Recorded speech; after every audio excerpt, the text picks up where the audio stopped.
मसला ये नहीं है, ये देखिए अदालत ने अगर उनका अधिकार लिया है तो वो अदालत में लड़ेंगे, वो यहाँ डिस्कस नहीं हो सकता। या आप अदालत में जाइए, एक संशोधन के लिए याचिका लगाते, या गांधी का रास्ता चुनते, असहयोग आंदोलन शुरू कर देते। सो तो कुछ किया नहीं, ठंड में कौन निकले, गाल बजाने, तो गाल बजाने से तो काम नहीं चलेगा भैया। दूसरी बात मैं कहूं, मैं इस बात से सहमत नहीं जो बात गौतम राणे ने उठाई कि भाई 30%, 33%, 40%।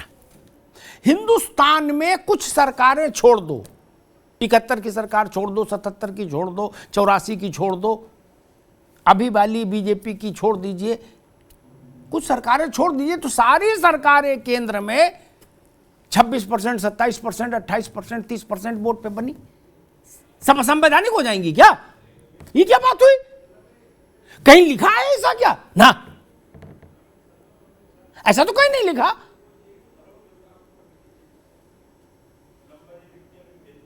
ऐसा कहीं नहीं लिखा भाई। ये क्या मतलब, आजम खान जीते तो चुनाव अच्छा, आजम खान हार गए तो चुनाव खराब? ये ठीक नहीं। आजम खान को 10 बार वहां जिताया ना,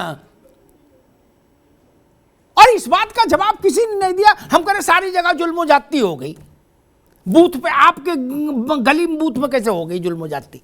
और अगर वहां भी जुल्म जाती हो गई, अगर सैफ खान के घर के बाहर भी सैफ खान अब वोट नहीं डलवा सकते, तो उनको राजनीति छोड़ के कोई दूसरा काम तुरंत ज्वाइन कर लेना चाहिए।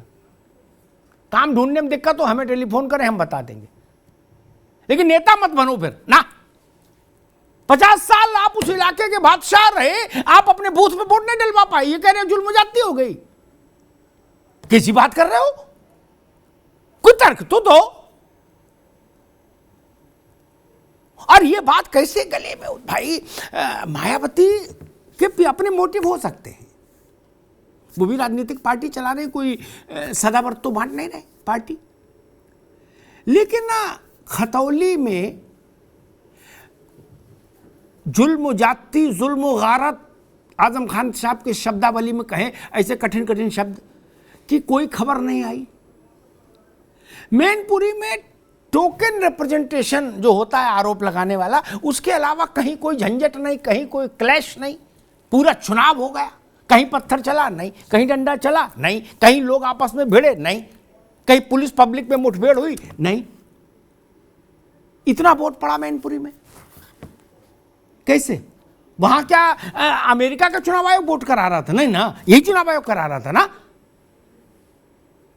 यही अधिकारी थे ना, यही उत्तर प्रदेश पुलिस थी। और अब तो बूथ पर पैरामिलिट्री फोर्स होती है भैया, पुलिस नहीं होती थाने की।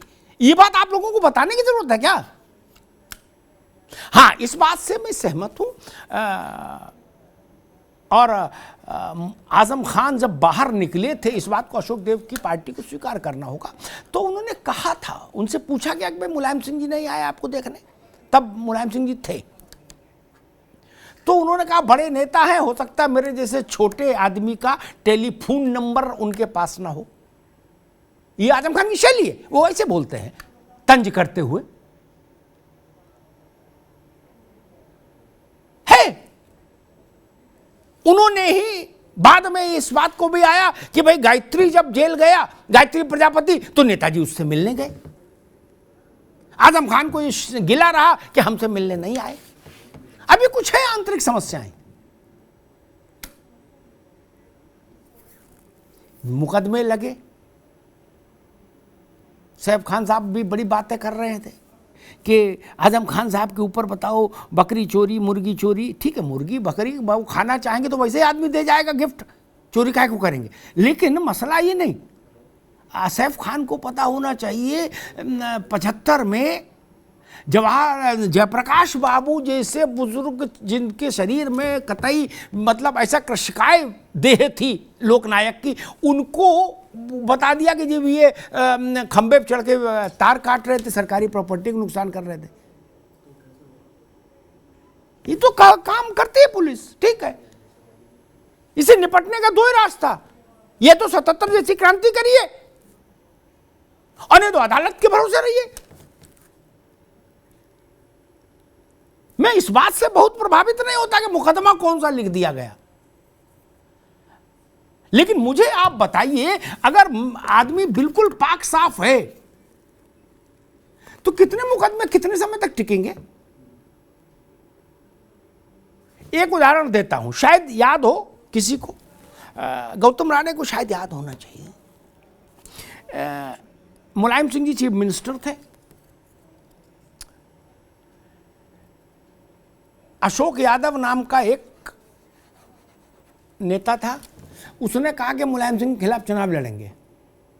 ओपी सिंह जी, अशोक यादव के खिलाफ 15 दिन में, अशोक जी आप भी सुन लो, अशोक देव जी, 60-70 मुकदमे ठोक दिए उत्तर प्रदेश पुलिस ने। कितने? 60-70 हैं, चोरी, छिनैती, साक्षात्कार, सबके। ठीक, वो हाई कोर्ट गया अशोक यादव, उसने कहा हुजूर आज से पहले, जब जिस दिन मैंने घोषणा की चुनाव लड़ूंगा उससे पहले मेरे ऊपर कोई मुकदमा नहीं, अब इतने हो गए। हाई कोर्ट ने सारी एफआईआर क्वेश की और उसको सिक्योरिटी का आदेश दे दिया, बोला जेट सिक्योरिटी भी दो इसको। अशोक देव जी, क्या बिगाड़ लिया था सरकार ने?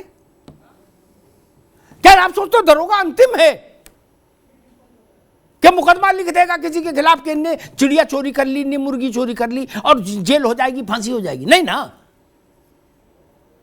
वो रास्ता दूसरा है। लेकिन हां, पॉलिटिकल लड़ाई तो साहस से होती है। कांग्रेस ने जिस दिन से साहस छोड़ा, अब साहस वाली पार्टी नहीं है, यात्रा कर सकती है लेकिन साहस तो नहीं है ना।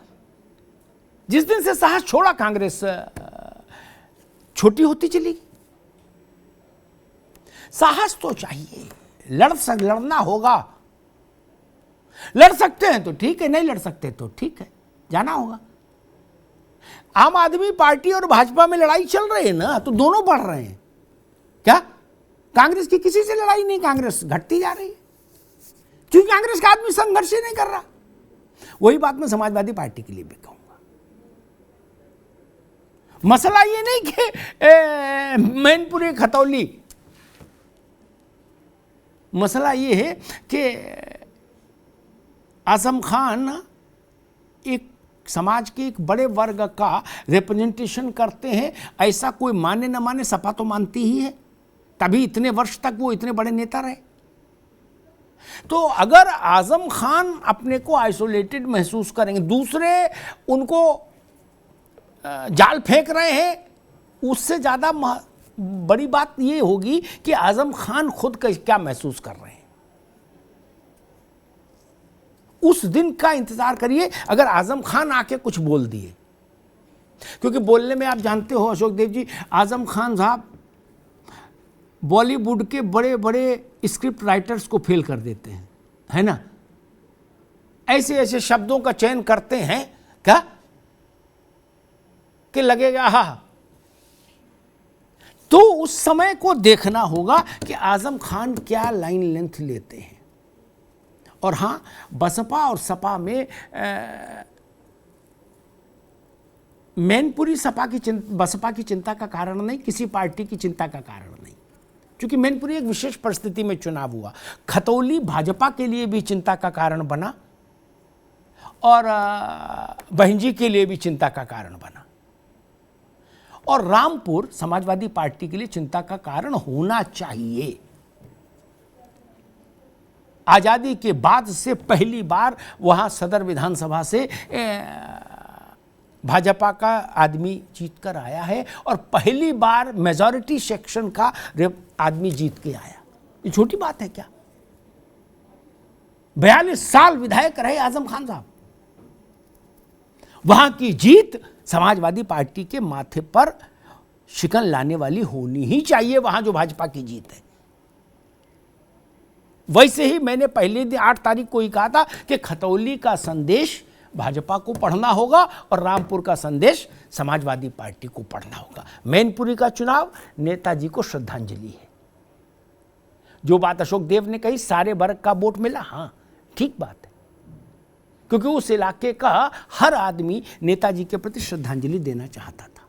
ये मसला है, लेकिन रामपुर और खतौली इन दोनों की इबारतों को पढ़ना होगा सपा को और भाजपा को।